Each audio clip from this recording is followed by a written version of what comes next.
Hi అండి. అందరికీ నమస్తే. నేను మీ శ్రీకృష్ణ తులసి. గోవింద తిరుపతిలో మేము 3 రోజులున్నాం గదా! ఈ వీడియో వచ్చేసి రెండో రోజు, మూడో రోజు, అలాగే నాలుగో రోజు, వచ్చే రోజు వీడియో మొత్తం కలిపి ఒక వీడియో చేశాననమాట. ఇంక ఈ వీడియోతో తిరుపతి వీడియోస్ లాస్ట్ వీడియో అనమాట. ఇంక మేము రెండో రోజు పొద్దున్నే లేచి రెడీ అయిపోయి ఇంకా ఆస్థాన మండపంకైతే వచ్చాము. అసలు పొద్దున్నే లేచి రెడీ అవ్వంగానే ఎవరి కాళ్ళు రెడీ అయ్యే హడావిడిలో ఉంటారు. నేనైతే పొద్దున్నే లేవగానే మాకు సప్తగిరిలో రూములు ఇచ్చారు అని చెప్పాను కదా! ఇంకా అక్కడ బయట వ్యూ అయితే చాలా బావుంటది. మీకు చూయించాను కదా ఆల్రెడీ. ఇంకా అక్కడికొచ్చి అలా ప్రశాంతంగా ఒక 5 నిమిషాలన్నా అక్కడ నుంచుంటాను. నాకైతే భలే నచ్చింది. చాలా బావుందనమాట. దూరంగా అలా కొండలు కనిపించటము, చల్లటి గాలి, మంచు చాలా బా నచ్చింది నాకు. ఇంక రోజు కొంచెం సేపు అలా వచ్చి నుంచొని చూస్తా ఉంటాననమాట. ఇంక మిగతా అందరూ రెడీ అయిపోయిన తర్వాత ఇంక మేమందరం ఆస్థాన మండపంకొచ్చాము. ఇంకిక్కడ గురువుగారు ప్రవచనం చెప్తున్నారు. అలాగే మధ్య మధ్యలో కన్నడం సాంగ్స్ అనమాట. ఇంకా ఆ పాటలు గూడా చెప్తా ఉంటారు. ఇంకిక్కడొచ్చేసి మనకి ప్రవచనం చెప్పేది ఆనంద తీర్థాచార్యులు గారని పెద్ద గురువుగారనమాట. ఇంకా ఆయన మంచి మంచి విషయాలు మనకు తెలియని ఎన్నో విషయాలు చెప్తారు. అసలు ఆయన అలా చెప్తా ఉంటే అస్సలు కదలాలని కూడా అనిపించదండి. అసలు భగవంతుడి గురించి ఎన్ని విషయాలు చెప్తారో, ఎంత బాగా చెప్తారో అసలు చాలా బాగా చెప్తారు మనకు అర్థమయ్యేటట్టుగా. ఇంక అక్కడైతే ఎంతసేపు కూర్చున్నా కూడా ఇంకా మనం అలా లీనమైపోతాం అనమాట. మనకి టైం కూడా తెలీదు. ఇంక మధ్య మధ్యలో ఇంక మనకి పాటలు కూడా నేర్పిస్తారనమాట. మనకి ఆల్రెడీ వచ్చిన పాటలైతే గనక వాళ్ళతో పాటు అలా పాడతాము. రాని పాటలైతే మనం ఆల్రెడీ బుక్ తీసుకొని వెళ్తాం కాబట్టి కొత్త పాటలు నేర్చుకునే అవకాశం కూడా ఉంటదనమాట. ఇంకోటేంటంటే మనకి సంవత్సరానికి ఒకసారి కొంచెం సమ్మర్ టైంలో ఇక్కడ సంవత్సరానికి 3 రోజులు అలా క్లాసులు కూడా పెడతారనమాట. కన్నడం సాంగ్స్ అంటే మనకి భజన తరపున వస్తాం కాబట్టి హరే శ్రీనివాస తరపున ఇంక మనకి సంవత్సరానికి 3 రోజులు అలా పాటల క్లాసులు కూడా పెడతారనమాట. మనకి పాటలు నేర్చుకునే ఇంట్రెస్ట్ ఉంటే గనక ఇంకా అట్లా వచ్చి నేర్చుకోవచ్చు. చాలా బాగా చెప్తారు. ఇంక తర్వాత అలా 2 గంటలు గడిచిద్దనమాట. తర్వాత మనం వెంగమాంబలో టిఫిన్ పెడతారు. ఇంక అక్కడికెళ్ళి టిఫిన్ చేసి వచ్చి ఇంక ఇక్కడ స్వామివారి ముందు వెంకటేశ్వర స్వామి గుడి ముందు మనం కొబ్బరికాయలవి కొడతాం కదా! దీపారాజనలవి చేసుకోవడానికి ఉంటది అక్కడ. ఇంక అక్కడే ఆంజనేయ స్వామి కూడా ఉంటాడనమాట. ఇంక అక్కడ మేము కొంచెం సేపు కోలాటం కూడా ఏసాము. ఇంకిక్కడొచ్చేసి కోలాటం 3 గ్రూపులొచ్చారనమాట. అంటే మాస్టర్ గారి తరపున 3 గ్రూపులని తీసుకొచ్చారు. ఇంకా అందరినీ కలిపి ఇక్కడ కోలాటం వేయించుతున్నారనమాట. అంటే మనం తీసుకెళ్ళిన పిల్లలొచ్చేసి చిన్న పిల్లలు గదా! వేరే 2 ఊళ్ళోళ్ళు పెద్దోళ్ళనమాట. ఇంక అందరినీ కలిపి ఇట్లా కోలాటం వేయించుతున్నారు. ఇంకిక్కడ మీకొక విషయం చెప్పాలండి. మేము ఇంత ధైర్యంగా ఇంతమంది పిల్లల్ని తీసుకొని వెళ్ళాము అంటే మెయిన్ కారణం మాస్టర్ గారండి. చాలా బాగా చూస్తారు పిల్లలనైతే. చిన్న చిన్న పిల్లలైనా కూడా తల్లిదండ్రులు అంత ధైర్యంగా పంపించడానికి కారణం కూడా అదే. చాలా జాగ్రత్తగా తీసుకెళ్తారు, జాగ్రత్తగా తీసుకొస్తారనమాట. ఎంతమంది పిల్లలు ఉన్నా సరే అందరినీ జాగ్రత్తగా చూస్తారు. ఇప్పుడు మేము మొత్తం 20 మంది వచ్చామన్నమాట. అందులో 16 మంది, 17 మంది పిల్లలే ఉన్నారు.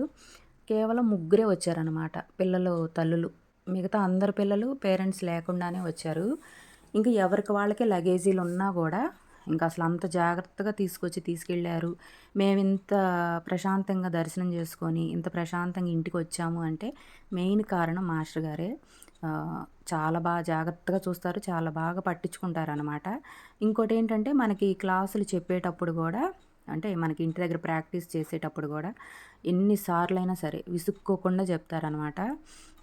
మనకి ఏ డౌట్లున్నా గూడా మనం అడుగేసేటప్పుడైనా ఏదైనా సరే ఒకటికి 10 సార్లు చెప్తారు. చాలా నిదానంగా చెప్తారు. ఇంకా ఏదన్నా నేర్చుకోవాలని ఎవరికైనా ఇంట్రెస్ట్ ఉందనుకోండి, ఒకసారి నేను మాస్టర్ గారిని అడిగి మాస్టర్ గారు ఒప్పుకుంటే గనక నెంబర్ కూడా స్క్రీన్ మీద ఇస్తాను. నేర్చుకునే ఇంట్రెస్ట్ ఉంటే గనక నెంబర్‌కి కాల్ చేసి బుక్ చేసుకోండి. ఏంటంటే వేరే ఊర్లు కూడా వచ్చి నేర్పిస్తారనమాట. అందుకోసం చెప్తున్నా. చాలా బాగా చెప్తారండి. చాలా నిదానంగా చెప్తారు ఇసుక్కోకుండా. అలాగే మనం ఎక్కడికన్నా ప్రోగ్రాములకెళ్ళాలన్నా గూడా చాలా ధైర్యంగా ఎళ్ళొచ్చు. చాలా బా పట్టించుకుంటారు. మనల్ని తీసుకెళ్ళేటప్పుడైనా, తీసుకొచ్చేటప్పుడైనా చాలా జాగ్రత్తగా తీసుకెళ్తారు. జాగ్రత్తగా తీసుకొస్తారు. మీకు ఒక్క మాటలో అర్థమయ్యేటట్టు చెప్పాలి అంటే, మన ఇంట్లో మన అన్నయ్యలో, అమ్మ, నాన్న వీళ్ళు ఎలా మనల్ని పట్టించుకుంటారో మాస్టర్ గారు కూడా అంత బాగా పట్టించుకుంటారనమాట. మేము ఇంత ధైర్యంగా ఇన్నిసార్లు టూర్లకి వెళ్ళినా, ప్రోగ్రాములకి వెళ్ళినా ఇన్నిసార్లు వెళ్తున్నాము అంటే దాన్ని బట్టి మీరు అర్థం చేసుకోండి ఎంత మంచిగా చూసుకుంటారో. చాలా బాగా పట్టించుకుంటారనమాట. ఇంకా మా గురువు గారి గురించి ఎంత చెప్పినా తక్కువే అనమాట. ఇంకా మా గురువుగారి పేరు చెప్పలే కదా, శ్రీనివాసరావు గారు.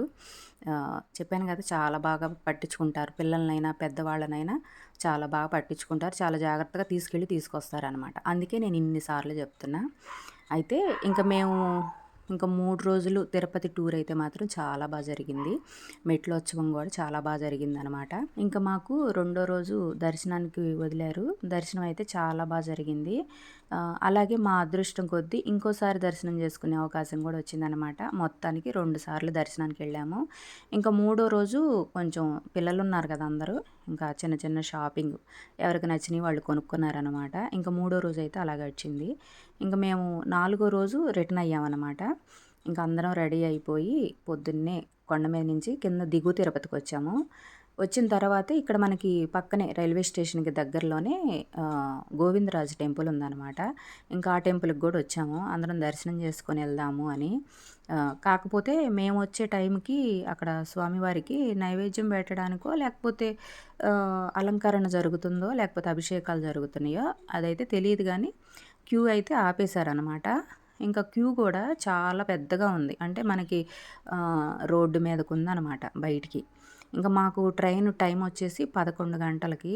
కాకపోతే ఈ పిల్లలతో కొంచెం ఒక పావు గంట ముందే వెళ్ళి నుంచుందాము అని చెప్పేసి ఇంకా క్యూ కూడా చాలా ఉంది. మనం దర్శనానికి ఆగితే మళ్ళీ ట్రైన్ మిస్ అవుద్ది అందులోనూ ఒకళ్ళిద్దరం అనుకోండి, ఎలాగోలా వేరే ట్రైన్కైనా అడ్జస్ట్ అయ్యి వెళ్ళొచ్చు. ఇంతమంది పిల్లలతో మనం అంత రిస్క్ చేయాలి అంటే కష్టం కదా. అందుకోసం అని చెప్పేసి ఇంక ఈసారి వచ్చినప్పుడు చూడొచ్చులే అని చెప్పేసి ఇంక అందరం మళ్ళీ రిటర్న్ అయ్యామన్నమాట. ఇంకా బయట మనకి ఇట్లా నాగేంద్ర స్వామి పడిగి ఉంటే ఇంక అక్కడ దండం పెట్టుకొని వెళ్ళాము. ఇంకోటి ఏంటంటే మాకు కొండ మీద కూడా దర్శనం చాలా టైం పట్టింది. ఫస్ట్ టైం అనమాట అంతసేపు మేము దర్శనానికి ఉండటం. దర్శనం అయితే బాగా జరిగింది, కానీ అన్ని గంటలు నేను తిరుపతి రావటం మొదలుపెట్టిన తర్వాత ఇన్ని సంవత్సరాల్లో అంత టైం పట్టడం ఫస్ట్ టైం అనమాట. పొద్దున పూట 10:30కి వెళ్ళాము, నైటు 11:30 అట్లా అయ్యిందనమాట దర్శనం నుంచి రావటానికి. అన్ని గంటలు ఎప్పుడు పట్ల. ఇంకా జనం మనకి అందులోనూ శని ఆదివారాలు అవటం వల్ల చాలామంది భక్తులు వచ్చారనమాట. అందుకే అంత టైం పట్టింది. కానీ తీరా మనం దేవుడి దగ్గరికి వెళ్ళిన తర్వాత మాత్రం చాలా ప్రశాంతంగా చూడగలిగాము. దర్శనం అయితే చాలా బాగా జరిగింది. చెప్పాను కదా, నా అదృష్టమో మరి ఏంటో కానీ భగవంతుడిని అంత జనంలో కూడా అంత టైం పట్టినా కూడా 2 సార్లు దర్శనం చేసుకోగలిగాను. ఆ వెంకటేశ్వర స్వామి ఆశీస్సులు మనందరికీ ఉండాలని మనస్ఫూర్తిగా కోరుకున్నాను. ఇంకా చెప్పాను కదా, కింద దిగువ తిరుపతిలో కూడా గోవిందరాజు టెంపుల్కి వచ్చాము అని. ఇంకా అక్కడైతే దర్శనం అవ్వలేదు. ఇంకా మళ్ళీ మేము రైల్వే స్టేషన్కి వచ్చేసి రిటర్న్ అయ్యామన్నమాట. మేము ఇంటికి వచ్చేటప్పటికి పొద్దునపూట 11కి ట్రైన్ ఎక్కితే నైటు 7:30 అలా అయిందనమాట మేము ఇంటికి వచ్చేటప్పటికి. ఇంకా తిరుపతి జర్నీ అయితే చాలా బాగా జరిగింది. ఆ వెంకటేశ్వర స్వామి దర్శనం కూడా చాలా బాగా జరిగింది. ఇంకేదన్నా విషయాలు స్వామి గురించి నేను మర్చిపోతే గనక నెక్స్ట్ వీడియోలో షేర్ చేసుకుంటాను. ఓకేనా అండి? ఇదండి ఈరోజు వీడియో. నెక్స్ట్ వీడియోలో మళ్ళీ కలుస్తా. అలాగే ఆ వెంకటేశ్వర స్వామి ఆశీస్సులు మనందరికీ ఉండాలని మనస్ఫూర్తిగా కోరుకుంటూ, ఏడుకొండలవాడ వెంకటరమణ గోవింద గోవింద.